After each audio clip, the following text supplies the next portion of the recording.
கொள்ளு துவையல் நான் எப்படி செய்வேங்கிறத உங்களோட ஷேர் பண்ணிக்கிறேன். இது மாதிரி நல்லா முளை கட்டி எடுத்து வச்சுருக்கேன். அப்படி சாதாரண கொள்ளுவை நம்ம துவையலாக செஞ்சு சாப்பிட்றதுக்கும்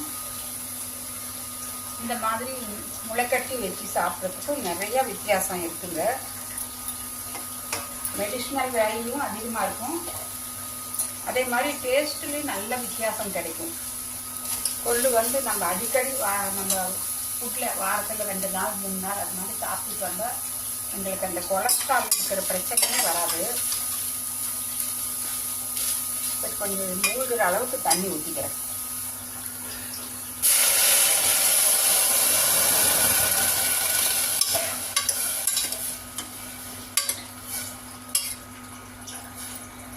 நிமிஷமாக செஞ்சிடலாம். டேஸ்ட்டும் ரொம்ப சூப்பராக இருக்கும். சத்துக்களும் அதிகம். இது மாதிரி ஸ்ப்ரவுட்டடாக பண்ணி சாப்பிட்றது. இதில் நான் என்னென்ன போடுறேன்னு சொல்லி பாருங்கள். தண்ணி இவ்வளோ ஊற்றிருக்கேன். இன்னும் நிறையா ரசத்துக்கெல்லாம் தண்ணி வேணும்னா நீங்கள் இன்னும் கூட ஊற்றிக்கலாம். நான் கொஞ்சம் ரசத்துக்கும் கொஞ்சமாக தண்ணி எடுத்துக்கிறேன். இதில் கொஞ்சம் மஞ்சத்தூள் ஆட் பண்ணிக்கலாம்.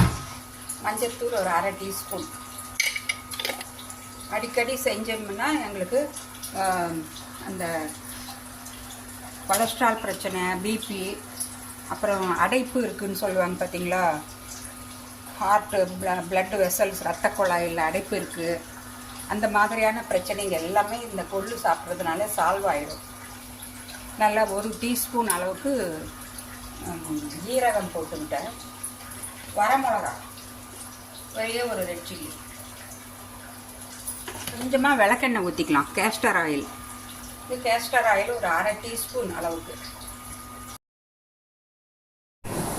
விளக்கெண்ணெய் ஊற்றுறது கேஸ்டர் ஆயில் ஊற்றுறது அந்த கொள்ளு நல்லா மையம் மசிஞ்சு வெந்துடும். தண்ணியும் வெந்து வர்றப்ப அந்த தண்ணி கொள்ளு தண்ணி கொஞ்சம் திக்காகிடும், திக்காக கிடைக்கும். நம்ம ரசத்துக்கும் எடுத்துக்கலாம். அதில் பாதி கொள்ளு ஆட்டுறப்ப, துவையல் ஆட்டுறப்ப அந்த தண்ணியவே யூஸ் பண்ணிக்கலாம். அதுக்காக தான். அது இல்லாமல் விளக்கெண்ணெய் நல்ல ஒரு குளிர்ச்சி தன்மையை கொடுக்கும்.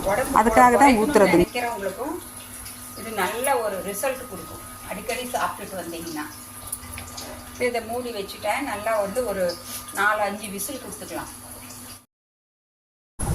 நல்லா 6 விசில் வரைக்கும் கொடுத்துக்கிட்டேன். இப்போ நான் ஸ்டவ் ஆஃப் பண்ணிட்டேன். கம்ப்ளீட்டாக ஸ்டீம் எல்லாம் ரிலீஸ் ஆனதும் ஓப்பன் பண்ணி பார்க்கலாம். இதெல்லாம் தாளிக்கிறதுக்கு தேவையான பொருட்கள்: தாளிப்பு வடகம், வெங்காய வடகம்,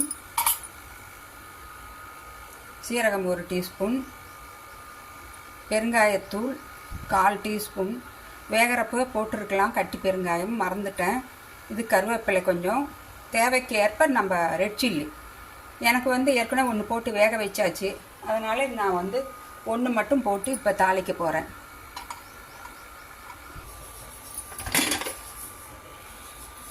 நல்லா வெந்துடுச்சு. தண்ணியே உங்களுக்கு பாருங்கள் வித்தியாசமாக கிடைக்கும். இந்த மாதிரி தண்ணியே இது மாதிரி கலர் மாதிரி நல்லா கெட்டியான தண்ணி கிடைக்கும்.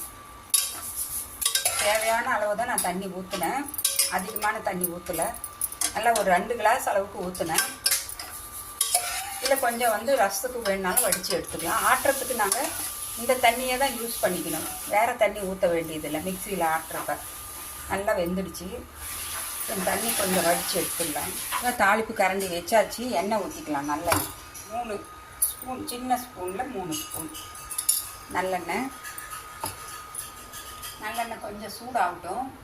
கொஞ்சமாக உப்பு ஆட் பண்ணிக்கலாம், தேவையான அளவு உப்பு. நான் இதுக்கு ஒரு 1/4 டீஸ்பூன் போட்டாலே கரெக்டாக இருக்கும். ஆட்டி துவையெல்லாம் செஞ்சு சாப்பிட்றப்ப கல் உப்பு தான் போடுறேன். 1/4 டீஸ்பூன் உப்பு.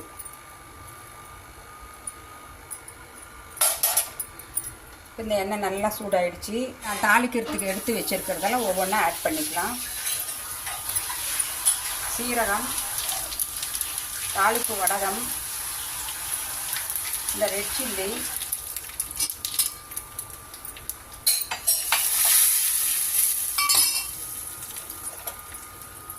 பெருங்காயத்தூள், கருவேப்பிலை. அவ்வளோதாங்க.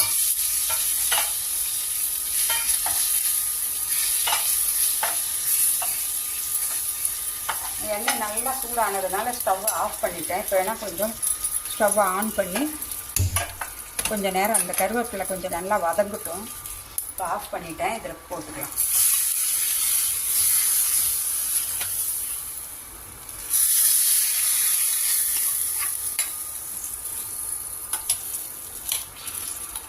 அவ்வளோதாங்க. இது நல்லா மிக்சியில் போட்டு கொஞ்சம் சூடு ஆறின அப்புறம் மிக்சியில் போட்டு அரைச்சிக்கலாம். இந்த மாதிரி மிக்சி ஜாரில் அந்த கொள்ளு தண்ணியை தான் ஊற்றிருக்கேன். கொள்ளு வேக வச்ச தண்ணியிலேயே அரைச்சி எடுத்துக்கலாம்.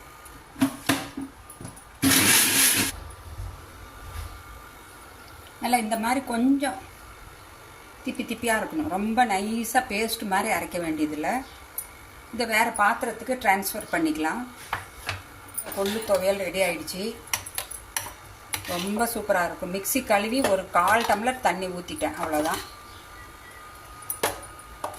இதை அப்படியே சுட சுட சாதத்தில் போட்டு மேலே அப்படியே நெய் ஊற்றி உருக்குன நெய் ஊற்றணும்.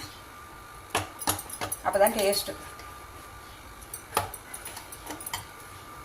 நீங்களும் இதே மாதிரி செஞ்சு சாப்பிட்டு பார்த்து உங்கள் ஃபீட்பேக்கை எனக்கு கமெண்ட்ஸ் போடுங்க ஃப்ரெண்ட்ஸ்.